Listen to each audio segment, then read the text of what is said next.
Hello everyone, आप सबका स्वागत है मेरे चैनल राउजा क्लासेस पर। बच्चों, आजकल हमारी सीरीज चल रही है, series for consumer behaviour micro economics में, जिसमें टॉपिक चल रहा है डिमांड। मैं इसकी अभी तक 8 वीडियोस अपलोड कर चुका हूं अपने चैनल पे। आज वीडियो नंबर 9 करूंगा अपलोड, और इसके बाद जो 10 वीडियो होगी वो ऑलमोस्ट लास्ट वीडियो होगी इस पर्टिकुलर सीरीज की। और उसके बाद हम एक नई सीरीज शुरू करेंगे, इलास्टिसिटी ऑफ डिमांड। तो बने रहिएगा मेरे चैनल पे, अभी बहुत सारी वीडियोस अपलोड होने वाली है। चलिए, आज हम वीडियो नंबर 9 माइक्रो इकोनॉमिक्स में डिमांड की शुरू कर रहे हैं। इसके अंदर मैं क्या कवर करने जा रहा हूं, डिफरेंस बिटवीन, सबसे पहले substitute good and complementary goods. बच्चों, मेरी पहली वीडियो से मैं एक बात बोलता आ रहा हूं और रिपीटेडली बोल रहा हूं अपने हर एक वीडियो के अंदर, क्या कि जब भी आपको इकोनॉमिक्स समझनी है या कोई भी डिफरेंस लिखना है तो आपको 4 बातें याद रखनी है: definition, example, relationship, curve and 5वां अर्थमेटिकल प्रेजेंटेशन। यानी कि अगर आपके बेसिस क्लियर हैं, यानी कोई भी डिफरेंस बिटवीन लिखना हो, मैं तो कहता हूँ इनफैक्ट पूरी इकोनॉमिक्स को, अगर आपको किसी चीज का शॉर्ट नोट भी लिखना है तो अगर आप basis, point wise, category wise अगर आप लिखोगे तो आपके मार्क्स भी बेहतर आएंगे और आपको लॉजिक भी समझ आएगा। चलिए, तो सब्स्टिट्यूट गुड और कॉम्प्लीमेंट्री गुड का डिफरेंस कर रहे हैं। सबसे पहले अपने दिमाग में क्या रखना है आपको, बेसिस। तो पहला बेसिस तो आ गया आपका डेफिनेशन, एज यूजुअल। ठीक है जी, मीनिंग जिसे हम बोलते हैं। ठीक है जी, अब ये मीनिंग क्या है, शुरू करते हैं substitute good.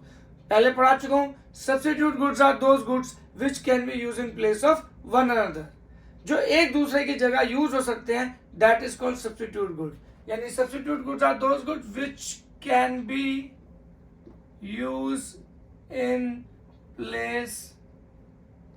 Place of one another. ठीक है जी। अब यहां पे कॉम्प्लीमेंट्री गुड्स की definition, complementary goods are those goods which are used together to satisfy a particular want. यानी जब भी आप कोई भी डिफरेंस शुरू करोगे तो पर्टिकुलर वांट, तो विद बेसिस शुरू करना। ये बच्चों मैंने आपको what are the factor which affect individual demand, उसमें प्राइस ऑफ रिलेटेड गुड में सब्स्टिट्यूट गुड और कॉम्प्लीमेंट्री गुड जो कि अच्छे से एक्सप्लेन कर चुका हूं। प्लीज, मैं हमेशा कहता हूं कि अगर आपको सीरीज को बेहतर तरीके से समझना है तो उसे सीरियल ऑर्डर में ही समझें। वीडियो नंबर 1, 2, 3, 4, 5 इसी क्रॉनिकल ऑर्डर में अगर समझेंगे तो आप सारे कंसेप्ट बेहतर तरीके से समझ पाएंगे। खैर, तो पहले हमारी डेफिनेशन हो गई कि ये क्या है, ये क्या है। दूसरा हमारा एग्जाम्पल हो जाएगा। एग्जाम्पल सब्स्टिट्यूट गुड के क्या है, कोक, पेप्सी,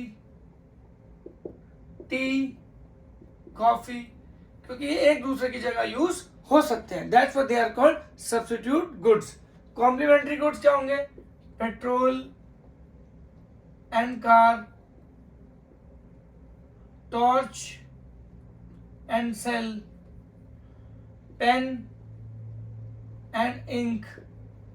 ठीक है जी। तो ऐसे बहुत सारी चीजें हो सकती हैं जो एक दूसरे के साथ यूज होती हैं और एक वांट को सेटिस्फाई करने के लिए होती है, जैसे कार और petrol, torch and cell light के लिए। तो जो भी हमारी जरूरत, एक जरूरत को पूरा करने के लिए दो गुड्स इकट्ठे यूज होते हैं, उसे हम क्या बोलते हैं, कॉम्प्लीमेंट्री गुड्स। तीसरा हमारा क्या हो जाएगा बच्चों, अब यहां से हमारी गेम क्या है, डायग्राम। या पहले हम इसको रिलेशनशिप करते हैं, फिर हम डायग्राम बनाएंगे। अब रिलेशनशिप मैंने पहले भी बहुत अच्छे से एक्सप्लेन करी है, किसमें, what are the factor which affect individual demand में, बट फिर आपको ओवरव्यू दे रहा हूं, एक्सप्लेनेशन समझनी है तो वीडियो नंबर 3 में, आई थिंक 3 में मेरे शायद कवर है, what are the factor which affect individual demand, उसमें देख लीजिएगा। चलिए, तो अब यहाँ पे हमारा आता है रिलेशनशिप। रिलेशनशिप हमारा तीसरा बेस बना। यहाँ पे लिखेंगे price of T and quantity demanded of coffee. देखो, अब यहाँ पे हमने एक गुड का क्या ले लिया, प्राइस, और एक गुड की क्या ले ली, डिमांड। आई रिपीट, एक गुड का क्या लिया, प्राइस, और एक गुड की ले ली डिमांड, और दोनों आपस में क्या है, सब्स्टिट्यूट गुड्स हैं, एक दूसरे की जगह यूज हो सकते हैं। यहाँ टी ले लिया और यहाँ कॉफी ले लिया। अगर टी के प्राइस बढ़ेंगे तो लोगों को टी महंगी पड़ेगी।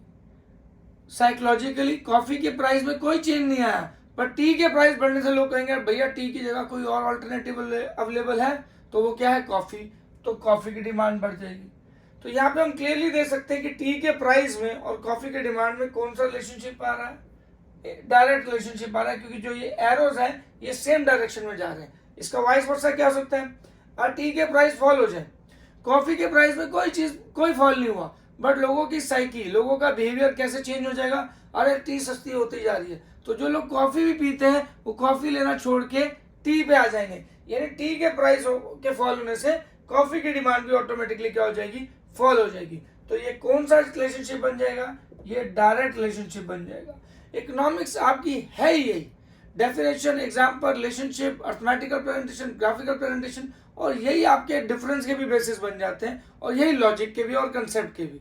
तो प्लीज फोकस कीजिए, इससे हम क्या बोलते हैं, डायरेक्ट रिलेशनशिप। जब दोनों एरो सेम डायरेक्शन में जाते हैं तो उसे डायरेक्ट रिलेशनशिप बोलते हैं, और जब वो अलग अलग जाते हैं तो उसे इनवर्स बोलते हैं, जबकि कॉम्प्लीमेंट्री गुड्स में होगा। अब यहाँ कॉम्प्लीमेंट्री गुड्स के केस में कितना देखते हैं, प्राइस ऑफ हमने पेट्रोल ले लिया और क्वांटिटी डिमांडेड ऑफ कार ले लिया, again which are use together, तो हमने दोनों इकट्ठे ले लिए, पेट्रोल और कार।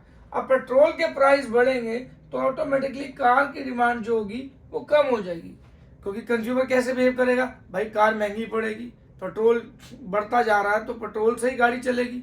अब पेट्रोल महंगा होता जाएगा तो कार की डिमांड कम हो जाएगी, क्योंकि उनकी जो रनिंग कॉस्ट है वो कंज्यूमर बिहेवियर को तंग करेगी कि ये बढ़ गई है, जिसकी वजह से कार की डिमांड क्या हो जाएगी, कम हो जाएगी। कंज्यूमर बिहेवियर हम जैसों से ही बना हुआ है, क्योंकि हम सब कंज्यूमर हैं, तो हमारे ही बिहेवियर को अगर हम समझ लें कंज्यूमर पॉइंट ऑफ व्यू से तो ये सीरीज समझनी बहुत आसान हो जाती है, रटने की जरूरत नहीं पड़ेगी। तो यहाँ पे प्राइस ऑफ पेट्रोल बढ़ेगा तो क्वांटिटी डिमांड ऑफ कार कम हो जाएगी, और वाइस वर्सा, अगर प्राइस ऑफ पेट्रोल कम होगा तो ऑटोमेटिकली कंज्यूमर क्या कहेगा, कार खरीदो, क्योंकि रनिंग और maintenance cost under the budget है, तो वो इजीली परचेस करके उसको चला सकता है। तो ये कौन सी, यहाँ पे एरो देख सकते हैं ऑपोजिट डायरेक्शन में, एक बढ़ रहा है दूसरा कम हो रहा है, एक कम हो रहा है दूसरा बढ़ रहा है, तो ये कौन सी रिलेशनशिप हो जाएगी, ये इनवर्स रिलेशनशिप हो जाएगी। ठीक है जी, तो ये हमारा हो गया डायरेक्ट रिलेशनशिप, ये हो गया हमारा इनवर्स रिलेशनशिप। तो पहले 3 पॉइंट्स तो आपने नोट कर लिए, मैं वीडियो पॉज करके आप अपने टाइम पे इसको लिख लेना, या बुक में भी अवेलेबल होगा तो आप वहां से भी देख सकते हैं। मेन तो ये कंसेप्ट अंडरस्टैंडिंग के लिए मैं आपको वीडियो को अपलोड करके देता हूँ। ठीक है जी, तो अब हम चलते हैं इसके बाद अगले बेसिस पे। अगला बेसिस मैं आपको पहले करके दिखाता हूँ डायग्राम। ठीक है जी, यानी कि ग्राफिकल प्रेजेंटेशन सब्स्टिट्यूट गुड की और फिर कॉम्प्लीमेंट्री गुड्स की। तो जितना बच्चों आप अपने बेसिस क्लियर रखेंगे, इकोनॉमिक्स उतनी आसान होती जाएगी। ये बात मैं हर अपनी वीडियो पे इकोनॉमिक्स के अंदर बार बार बोलता रहता हूँ, बिकॉज ये क्रक्स है। लाइफ में सक्सेसफुल होना है, लॉजिक क्लियर होने बहुत जरूरी है कि हम किस बेस पे पढ़ाई करते हैं। चलिए, एनीवेज, अब यहाँ पे हम क्या करते हैं, कर्व ऑब्लिक ग्राफिकल प्रेजेंटेशन। अब यहाँ पे हम क्या बनाएंगे, एक कर्व बनाते हैं। आप स्केल से बनाओगे तो बट ऑब्वियसली आपके पास जो लाइंस होंगी वो बिल्कुल स्ट्रेट बनेगी। ध्यान रखिएगा मैं फ्री हैंड से बना रहा हूं तो थोड़ा बहुत लाइंस पे हो सकता है, ठीक है, डिफरेंस। अब एक एक्स एक्सिस वाई एक्सिस, यहां तक कोई दिक्कत नहीं। यहाँ पे आप क्या लोगे, क्वांटिटी डिमांडेड ऑफ, इधर ले लेते हैं कॉफी, ठीक है जी, और यहाँ ले लेंगे प्राइस ऑफ टी। देखो जी, यहाँ पे एक चीज क्लियर है कि एक्स एक्सिस और वाई एक्सिस अगर आप नेम नहीं करोगे तो इकोनॉमिक्स में आप किसी भी कर्व को एक्सप्लेन नहीं कर सकते हो अच्छे तरीके से। If you really want to explain the relationship, it's better to write X axis and Y axis for each and every single curve. यही एक डायग्रामेटिक प्रेजेंटेशन का सबसे बड़ा क्रक्स है। बच्चे डायग्राम बना के आ जाते हैं बट वो एक्स एक्सिस वाई एक्सिस नहीं बताते, तो किसके बीच में आप रिलेशनशिप एक्सप्लेन करो ग्राफिकली, यही नहीं नोट करोगे तो फिर टीचर मार्क्स कैसे देगा। फिर बोलते हैं मैम या सर हमने तो सही बनाया। तो प्लीज इस पर ध्यान रखिएगा, एक्स एक्सिस वाई एक्सिस बहुत बड़ा रोल प्ले करते हैं, क्योंकि सब्स्टिट्यूट गुड में 2 गुड है, तो यहाँ हमने एक की डिमांड ले ली और एक का प्राइस ले लिया, कॉफी की डिमांड और प्राइस ऑफ टी ले लिया। अब ये ओपी प्राइस है, मान लो इस प्राइस पे ये डिमांड है, ओपी प्राइस ले लो, ये ओक्यू क्वांटिटी ले लो। अगर मान लो प्राइस बढ़ जाए टी का, तो मैंने अभी बताया था डायरेक्ट रिलेशनशिप होती है, तो कॉफी की डिमांड क्या हो जाएगी, बढ़ जाएगी। ये देखो, इसको कैसे करना है, जितना भी मैं डार्क लाइंस बना रहा हूं ये ओरिजिनल चीज को बताती है, और जितनी भी डॉटेड लाइंस बता रहा हूं ये चेंजेस को बता रहा हूं, सो दैट आपको समझ आए कि एक चीज से, एक बेस से अगर कोई चीज चेंज होती है तो कैसे रिफ्लेक्ट की जाती है। तो अगर हम इसको दिखाएं डार्क से, मतलब एक ओरिजिनल चीज थी, डॉटेड वाला अगर यहां से यहां पहुंचे तो, ताकि आपको क्लियर समझ आए कि ग्राफ देखते टीचर को समझ आए कि बच्चा क्या एक्सप्लेन करने की कोशिश कर रहा है।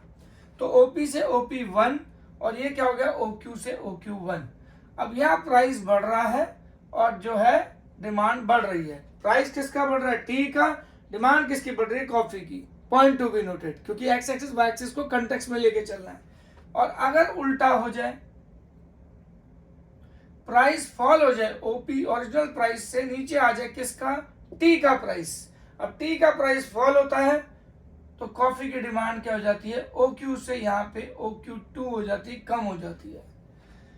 तो एक देखो दोनों एरो सेम डायरेक्शन में जा रहे हैं, ये बढ़ रहा है तो ये भी बढ़ रहा है, ये कम हो रहा है तो ये भी कम हो रहा है ओरिजिनल से। और अगर हम इस पॉइंट्स को जोड़ दें तो ये हमारा कौन सा होता है सब्स्टिट्यूट गुड का डिमांड कर्व होता है।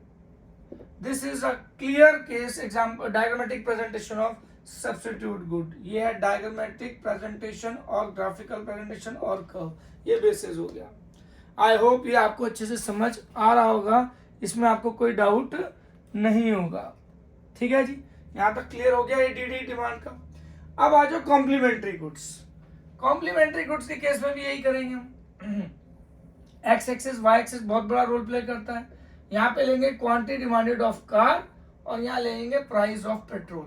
अगेन मैं बार बार बोलता हूँ, सारी चीज आपकी एक्स एक्सिस और वाई एक्सिस के ऊपर ही टिकी है।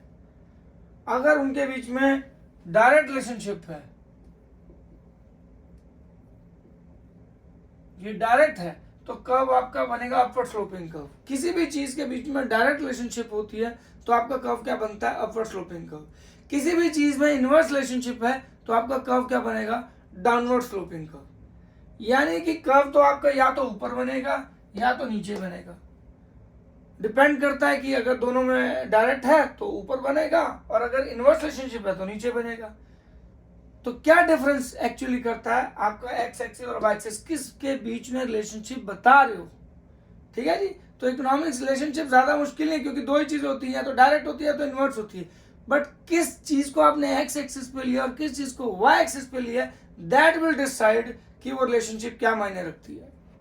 चलिए अब यहाँ पे मान लो ये ओरिजिनल प्राइस है ओपी और ये ओरिजिनल डिमांड है कार की OQ। अब पेट्रोल के अगर प्राइस बढ़ेंगे बच्चों, ओरिजिनल से OP1 हो जाएगा, तो क्वांटिटी डिमांड ऑफ कार क्या हो जाएगी फॉल हो जाएगी यहाँ Q1 पे। प्राइस बढ़ेगा, डिमांड फॉल हो जाएगी। क्लियर है जी सबको ये बात। प्राइस बढ़ेगा तो डिमांड फॉल होगी कॉम्प्लीमेंट्री गुड्स के केस में, क्योंकि इनवर्स रिलेशनशिप होता है। अभी मैंने पहले भी आपको समझाया कि इनवर्स रिलेशनशिप होता है। ठीक है जी, यहाँ प्राइस और क्वांटिटी डिमांडेड, यहाँ प्राइस ऑफ पेट्रोल ले लो, क्वांटिटी डिमांडेड ऑफ कार ले लो, बढ़ेगा तो ये कम होगी, ये कम होगा तो ये बढ़ेगी। तो ये कौन सी रिलेशनशिप हो गई इनवर्स रिलेशनशिप। इसी को हम क्या शो कर रहे हैं डायग्रामेटिक प्रेजेंटेशन से। इसको हमने एक्स एक्सिस पे लिया, इसको वाई एक्सिस पे लिया, तो क्लियर फंडा रखिए हमेशा। अब यहाँ पे क्या करें, अगर हमारा प्राइस फॉल करता है OP से OP2 पे, इसलिए मैं डॉटेड को जो दिखाता हूं वो चेंजेस को रिप्रेजेंट करते हैं, तो हमारी जो डिमांड होगी कार की वो बढ़ जाएगी OQ2 पे, OQ से OQ2 पे। और यहां से जो डिमांड कर्व बनेगा वो डाउनवर्ड स्लोपिंग कर्व बनेगा। क्यों? क्योंकि हमें पता है price of complementary good and quantity demanded of its complementary good के बीच में जो रिलेशनशिप होगी वो इनवर्स है, इसलिए वो डाउनवर्ड स्लोपिंग कर्व बनेगा। और ये आपकी हो गई ग्राफिकल प्रेजेंटेशन, डायग्रामेटिक प्रेजेंटेशन और a curve of complementary goods. ये आपके डिफरेंस में भी आप बना सकते हो। तो अभी तक मैंने कौन कौन सा करा दिया आपको, डेफिनेशन करा दिया, फिर आपको मैंने एग्जांपल बता दिया, फिर मैंने आपको रिलेशनशिप बता दिया और उसी रिलेशनशिप को ग्राफिकली भी बता दिया। अब इसमें एक पॉइंट और ऐड कर लेते हैं बच्चों, ठीक है जी, और वो पॉइंट क्या है,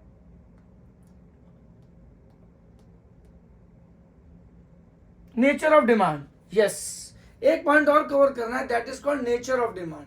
अब नेचर ऑफ डिमांड में क्या होता है बच्चों, ठीक है, पहले तो मैं इसको रब कर लो बच्चों। वैसे तो there are different types of demand, direct demand, drive demand, composite demand, joint demand. Demand भी बहुत तरीके की होती है, उसका भी एक पूरा मतलब टॉपिक है अपने आप में। आज की वीडियो में तो कवर नहीं कर रहा हूं मैं, बट हाँ अगर आपको कभी CFA, CA या CPA, जब भी आप इकोनॉमिक्स पढ़ रहे हो किसी भी प्रोफेशनल कोर्स के लिए, और आपको कोई ऐसे टॉपिक्स हैं जो मेरी इन वीडियोस में नहीं कवर किए गए मैंने, या कोई भी ऐसा पॉइंट भी अगर मैंने अपनी वीडियो पे कवर नहीं किया गया, तो मैं उसकी एक मिसलेनियस टॉपिक की अलग से क्लास अपलोड कर दूंगा। प्रोवाइड दैट आप मुझे कमेंट सेक्शन में बताइएगा कि आपको कौन से टॉपिक पे इस पर्टिकुलर डिमांड सीरीज के अंदर मिसिंग है या आपको समझ नहीं आया, वो एक मिसलेनियस क्लास करके वीडियो नंबर 10 या 11 में जरूर अपलोड करके दिया जाएगा आपको। चलिए, किसी भी तरीके से आपका लॉजिक अनआंसर्ड नहीं रहना चाहिए, आपको कंसेप्ट क्लैरिटी पूरी होनी चाहिए, यही मेरे चैनल का बनाने का उद्देश्य है। चलिए, अब हम करते हैं नेक्स्ट 5वां पॉइंट, सब्स्टिट्यूट गुड और कॉम्प्लीमेंट्री गुड का। कौन सा आ गया? 5th point, nature of demand. बच्चों, सब्स्टिट्यूट गुड के अंदर कौन सी डिमांड होती है? Competitive demand. कॉम्पिटेटिव डिमांड क्या होती है? और पहले कॉम्प्लीमेंट्री गुड में कौन सी डिमांड होती है?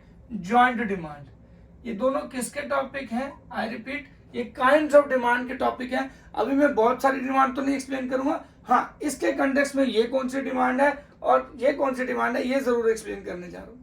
सवाल उठता है कॉम्पिटेटिव डिमांड का मतलब क्या होता है? बच्चों, competitive demand generally substitute goods की डिमांड होती है। और सब्स्टिट्यूट गुड में क्या होता है? जब एक के गुड की डिमांड बढ़े, उससे दूसरे गुड की डिमांड ऑटोमेटिकली कम हो जाए, तो उससे हम क्या बोलते हैं? Competitive demand. जैसे कि आप देखो, कॉफी की डिमांड बढ़ेगी तो बाय डिफॉल्ट कॉफी की डिमांड बढ़ने से टी की डिमांड कम हो जाएगी, यानी उसका सब्स्टिट्यूट गुड है, उसकी डिमांड कम हो जाएगी। तो जब ये डिमांड एक दूसरे को कंपीट करती है, that's why it is called competitive demand. और ये कहाँ का टॉपिक है?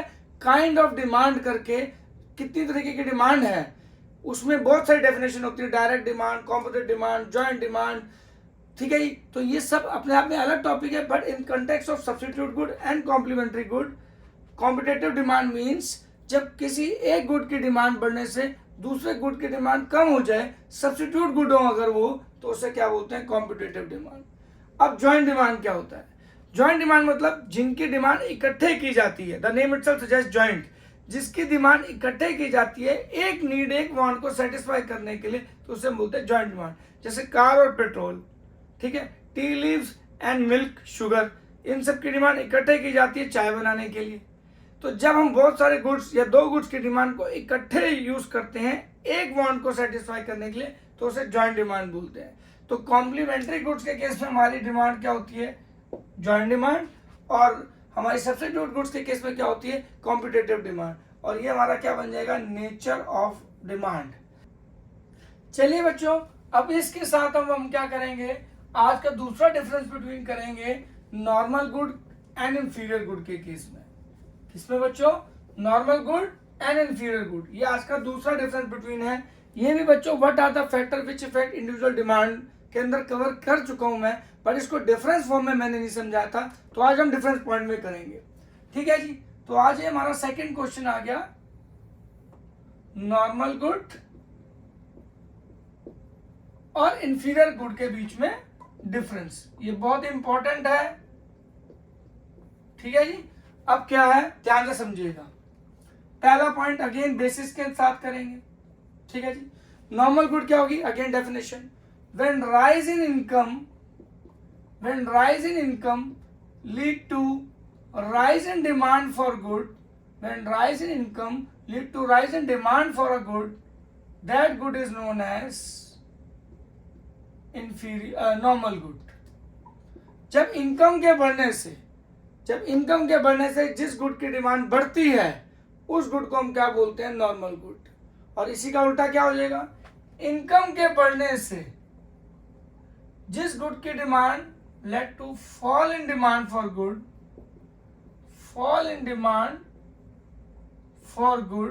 तो उसे हम क्या बोलते हैं बच्चों? Inferior good. बड़ा सिंपल सा कंसेप्ट है कि अगर इनकम बढ़ रही है और इनकम के बढ़ने से किसी गुड की डिमांड बढ़ रही है, तो उसे हम नॉर्मल गुड बोलते हैं। और इनकम अगर बढ़ रही है, इनकम के बढ़ने से उस गुड की डिमांड कम हो रही है, तो उसे क्या बोलेंगे? Inferior good. यहाँ पे क्वालिटी की बेस से नहीं डिसाइड हो रहा बच्चों कि वो इंफीरियर है या नॉर्मल है। इनकम के लेवल से उसके ऊपर क्या इम्पैक्ट पड़ता है उस पर्टिकुलर क्वांटिटी के, एक पर्टिकुलर गुड की क्वांटिटी के ऊपर, उससे डिसाइड होता है कि वो नॉर्मल गुड है या वो इंफीरियर गुड है। It has nothing to do with the quality. ठीक है जी। अब आ जाओ नेक्स्ट पार्ट, सेकंड। ये हो गया आपका सबसे पहले बेसिस में मीनिंग।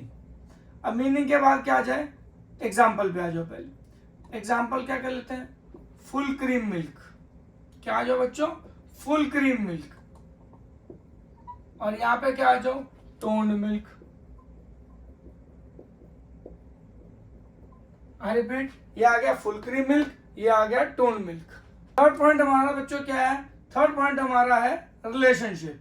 अब ये रिलेशनशिप क्या है बच्चों, अगेन हमें बताना है डायरेक्ट रिलेशनशिप है या इनवर्स। तो सिंपल क्या है, यहाँ पे ले लेते हैं इनकम ऑफ कंज्यूमर और यहाँ ले लेते हैं quantity demanded of normal good.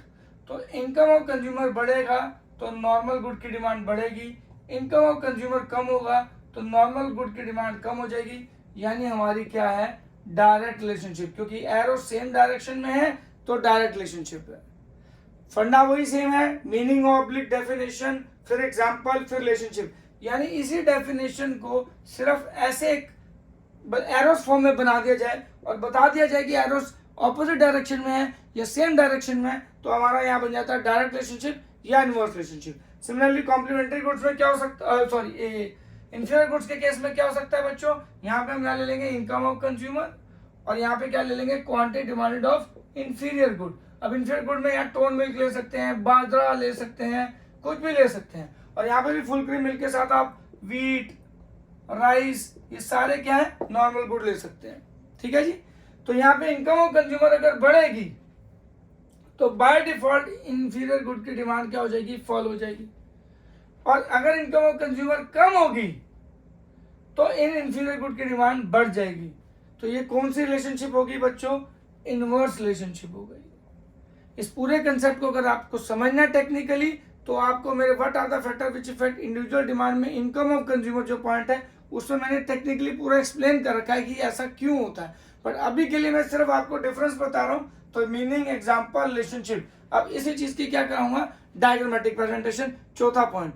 पर इसमें 6 बेसिस हैं, तो पहले 3 बेसिस तो सेम हो गए, चौथा डायग्रामेटिक प्रेजेंटेशन वो भी सेम है, 2 इसमें एक्स्ट्रा बेसिस हैं वो भी मैं आपको बताऊंगा।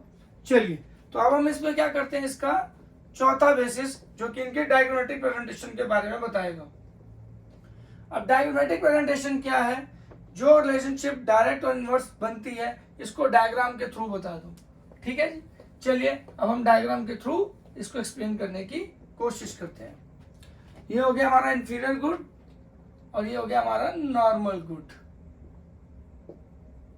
अब इसकी diagrammatic presentation oblique curve oblique graphical presentation. वापस यहाँ पे आपने कर्व बनाया, X axis Y axis, proper name देना बहुत जरूरी है। अब यहाँ पे क्या हो जाएगा, quantity demanded of full cream milk, जो कि अपने आप में क्या है, नॉर्मल गुड है। यहाँ पे क्या ले लेंगे, income of consumer. I repeat, यहाँ पे आप पहले अभी तक आप क्या ले रहे थे, प्राइस ले रहे थे। इसलिए रिलेशनशिप को, जब आप किसी भी चीज के रिलेशनशिप को एक्सप्लेन करते हो तो रिलेशनशिप से ज्यादा मैटर क्या होता है कि वो किस 2 चीज के बीच में रिलेशनशिप है। यानी एक्स एक्सिस और वाई एक्सिस अगर आप ये प्रॉपरली मेंशन करोगे तो रिलेशनशिप सामने वाला समझ पाएगा कि किसके बीच में डायरेक्ट और इनवर्स है, क्योंकि रिलेशनशिप या तो डायरेक्ट ही होती है या इनवर्स ही होती है। तो बेसिस बहुत इंपॉर्टेंट है। तो अब यहाँ पे क्या करेंगे, अगेन डार्क बना लेते हैं। ये इनकम पे ये डिमांड थी, अब इनकम बढ़ी, ओ आई टू ओ आई डैश, ओ आई, यहाँ ओ आई डैश आ गया। ठीक है जी। तो यहाँ पे डिमांड क्या हो जाएगी, बढ़ जाएगी, क्यू डैश। और अगर नीचे हो गई यानी इनकम बढ़ी तो डिमांड बढ़ गई, इनकम कम हुई डिमांड कम हो गई। यहाँ पे आई टू ले लेते हैं, यहाँ क्यू टू ले लेते हैं। अगेन ओरिजिनल को डार्क से दिखाया है, डॉटेड को मैंने चेंज से दिखाया, चेंज जितना है वो सारा डॉटेड है। इस पॉइंट को ज्वाइन कर देंगे। ये जो डिमांड कब बनेगा, ये बन गया डिमांड कब ऑफ नॉर्मल गुड, क्योंकि ये इनकम और डिमांड के बीच में कौन सी रिलेशनशिप दिखा रहा है, डायरेक्ट रिलेशनशिप दिखा रहा है। आई होप ये कर्व आपको बहुत अच्छे से समझ आया होगा। चलिए, इसके बाद क्या आ जाता है बच्चों, नेक्स्ट इसी इंफीरियर गुड का कर्व, इसमें भी वही आ जाएगा। एक्स एक्सिस पे हम क्या ले लेंगे, quantity demanded of tone milk, that is inferior good. और यहाँ पे क्या ले लेंगे, income of consumer. X axis Y axis properly explain कर लिया, ओरिजिनल बना दिया। ये डार्क है, ये हमारी इनकम हो गई आई ओ आई, और ये क्वांटिटी डिमांडेड हो गई। अब यहाँ पे क्या है, इनकम बढ़ेगी तो टोन मिल की डिमांड, सॉरी इनकम बढ़ेगी तो टोन मिल की डिमांड कम हो जाएगी। क्यों कम हो जाएगी? क्योंकि भैया जब इनकम बढ़ेगी तो कंज्यूमर कहेगा भैया मैं थोड़ी बेहतर कॉमोडिटी ले लेता हूँ, मोर न्यूट्रिशन वाली, तो वो कौन सी हो जाएगी? वो फुल क्रीम मिल्क हो जाएगी। तो टोन मिल्क के ऊपर क्या इंपैक्ट पड़ेगा? इनकम के बढ़ने से टोन मिल्क की डिमांड कम हो जाएगी। ये क्या मैंने अच्छे से एक्सप्लेन कर रखा है, what are the factor which affect individual demand. तो आप ये रिलेट कर लोगे, और अगर सीरियल ऑर्डर में देखोगे तो फिर बोल रहा हूँ कंसेप्ट आपको बेहतर क्लैरिफाई हो पाएंगे आपके। ठीक है जी, तो ये I1 हो गया और ये क्या हो गया, Q1। और अगर उसी का उल्टा कर लेते हैं, क्या, अगर हमारी इनकम कम हो जाएगी तो यहाँ पे क्या हो जाएगा, Q2 हो जाएगा। और यहाँ पे जो डिमांड कब होगा वो क्या बनेगा बच्चों, डाउनवर्ड स्लोपिंग। कई बार बच्चे इसमें कंफ्यूज हो जाते हैं, भैया डिमांड कब अपवर्ड स्लोपिंग कैसे हो गया? डिमांड कब तो इनवर्स रिलेशनशिप की वजह से हमेशा डाउनवर्ड स्लोपिंग होता है। भैया वो इनवर्स रिलेशनशिप किसके बीच में है? Quantity demanded of commodity and price of commodity, यानी एक्स एक्सिस और वाई एक्सिस क्या चीज करते हैं उस पर डिपेंड करता है। यहाँ पे रिलेशनशिप क्या है? Quantity demanded of full cream milk and income of consumer. तो इनकम के साथ रिश्ता बताओगे तो इनकम के साथ रिलेशनशिप का जो कर्व बनेगा वो इनकम के अकॉर्डिंगली बनेगा। तो डिमांड कर्व भी अपवर्ड स्लोपिंग बन सकता है, पर डिपेंड करता है कि उसके बेसिस क्या लिए गए, एक्स एक्सिस और वाई एक्सिस पे। ठीक है, ये कंफ्यूज मत होना, ये बहुत अच्छा पॉइंट मैंने आपको बोला। और यहाँ पे आप यहाँ देख सकते हैं ये कर्व क्या बन गया, इंफीरियर गुड्स का downward sloping curve. I repeat, downward sloping curve. और ये कौन सी रिलेशनशिप शो कर रहा है? Inverse relationship between income of consumer and quantity demanded of inferior good. ये हमारा कौन सा पॉइंट हो गया, fourth point. Definition, example, relationship, curve, difference के 4 पॉइंट। अब आ गया पांचवा हो गया लॉ ऑफ डिमांड, यानी नॉर्मल गुड के केस में लॉ ऑफ डिमांड वैलिड है। अब लॉ ऑफ डिमांड क्या होता है? प्राइस और क्वांटिटी डिमांडेड के बीच में रिलेशनशिप। ठीक है जी, तो लॉ ऑफ डिमांड कहता है प्राइस और क्वांटिटी डिमांडेड के केस में कौन सी रिलेशनशिप फॉलो होती है? इनवर्स। ठीक है जी, अब यहाँ पे बेसिस ही क्या है कि लॉ ऑफ डिमांड कौन से गुड्स में एप्लीकेबल है। तो फिफ्थ पॉइंट है हमारा, वो क्या है? Law of demand. अब लॉ ऑफ डिमांड कौन से पॉइंट्स में जो है वो एप्लीकेबल है? I repeat, law of demand कौन से पॉइंट पे एप्लीकेबल है? बड़ा प्यारा पॉइंट है ये, बहुत ही प्यारा पॉइंट। क्या जी, जरा देखते हैं। नॉर्मल गुड्स के केस में law of demand is always applicable. ठीक है जी, इसका मतलब क्या है? लॉ ऑफ डिमांड कहता है कि प्राइस ऑफ कमोडिटी और क्वांटिटी डिमांडेड कमोडिटी में अगर प्राइस बढ़ेगा तो डिमांड कम होगी, प्राइस कम होगा तो डिमांड बढ़ेगी। ये इनवर्स रिलेशनशिप होती है price of commodity and quantity demanded of commodity में, ये लॉ ऑफ डिमांड कहता है। ठीक है जी, तो नॉर्मल गुड्स के केस में लॉ ऑफ डिमांड हमेशा एप्लीकेबल है। दैट मीन्स कि अगर वो कमोडिटी नॉर्मल गुड है तो अगर उसका प्राइस बढ़ेगा तो उसकी डिमांड हमेशा क्या होगी? फॉल करेगी। यानी if that commodity is a normal good, law of demand will always be applicable. That means there is inverse relationship between price of that commodity and demand for that normal good. वो हमेशा inverse relationship को follow करेगा कि अगर उसका price बढ़ेगा तो normal good की जो डिमांड होगी वो फॉल होगी, और vice versa. Whereas inferior goods हमेशा क्या होते हैं? लॉ ऑफ डिमांड लग भी सकता है और नहीं भी लग सकता। अब बोलोगे सर ये क्या? बच्चों, मैंने अपनी वीडियो नंबर 6 में exceptions to law of demand कराए थे। उसके अंदर मैंने आपको बताया था इंफीरियर गुड, गिवन गुड्स, नॉर्मल गुड्स। एक बार उसको जरूर देख लीजिएगा, वीडियो नंबर 6 बहुत इंपॉर्टेंट है इस कंसेप्ट को बेहतर तरीके से समझने के लिए। पर अभी के लिए मैं बता दूं, सारे इंफीरियर गुड्स में लॉ ऑफ कुछ इंफीरियर गुड्स में लॉ ऑफ डिमांड जो है वो एप्लीकेबल है। बट इंफीरियर गुड्स के अंदर एक टाइप होती है further, given goods. All inferior goods are not given goods, but all given goods are inferior goods. ये कहाँ मैंने एक्सप्लेन किया वीडियो नंबर 6 में, वो देख लीजिएगा, वहां से लिंक करके फिर इसको ज्यादा अच्छे से समझ आएगा। बट अभी के लिए गिवन गुड्स के अंदर law of demand, given goods होते क्या है? इंफीरियर गुड्स ही होते हैं, बट इसके अंदर लॉ ऑफ डिमांड क्या है? एप्लीकेबल नहीं होता। तो यहाँ पे कहानी क्या बनी कि law of demand may apply